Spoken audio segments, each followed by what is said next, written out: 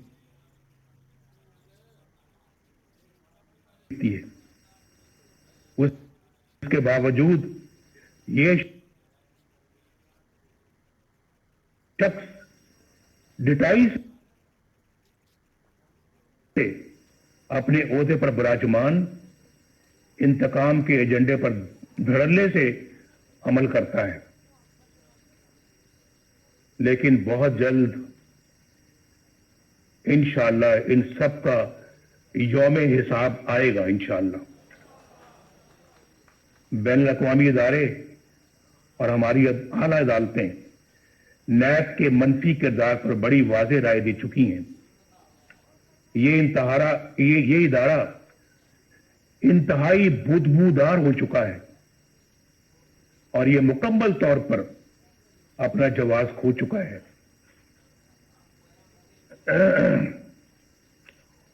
Opposition کے لوگ اس کا نشانہ بنے ہوئے ہیں، جو اپنے گھر کی خواتین کے ساتھ نیب کے دفتروں، عدالتوں اور جیلوں میں رول رہے ہیں. جو نیب سے بچتا ہے اسے ایف آئی اے کے سپرد کر دیا جاتا ہے.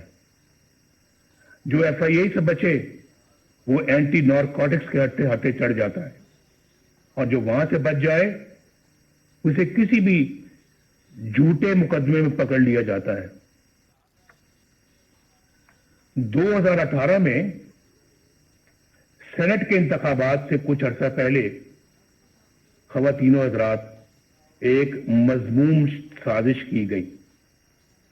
میں آپ کی توجہ مبذول کرا رہا ہوں. اس مذموم سازش کے ذریعے بلوچستان کی صوبائی حکومت گرا دی گئی. اس کا مقصد کیا تھا معلوم ہے آپ کو؟ اس کا اصل مقصد سینٹ کے انتخابات میں سامنے آیا. اس سازش کے کرداروں میں لیفٹیننٹ جنرل عاصم سلیم باجوہ، جو اس وقت وہاں کے کور کمانڈر تھے، سدرن کمانڈ کے کمانڈر تھے، ان کا نام بھی آتا ہے. یہ وہی جنرل عاصم سلیم باجوہ ہیں جن کے خاندان کی بے پناہ دولت اور دنیا بھر میں پھیلے ہوئے اثاثوں کی تفصیلات پوری قوم کے سامنے آ چکی ہیں. ان حقائق کو نہ صرف چھپایا گیا بلکہ مبینہ طور پر ایس سی پی کے سرکاری ریکارڈ میں رد و بدل بھی کی گئی. 15-20 سال کے عرصے میں اربوں روپے کے یہ اثاثے کہاں سے بن گئے، یہ پوچھنے کی کسی کی مجال نہیں. میڈیا پر خاموشی چھا گئی. نہ نیب حرکت میں آئی، نہ کسی عدالت نے نوٹس لیا، نہ کوئی جے آئی ٹی بنی اور نہ کوئی ریفرنس دائر ہوا. نہ کوئی مانیٹرنگ جج بیٹھا، نہ کوئی پیشی ہوئی، نہ کوئی سزا. اندازہ لگائیے باپ، احتساب کا نعرہ لگانے اور این آر او نہ دینے کے بڑے بڑے دعوے کرنے والا عمران خان، انہوں نے بھی اس اثاثوں کے ذرائع پوچھنے کی ضرورت تک نہ کی.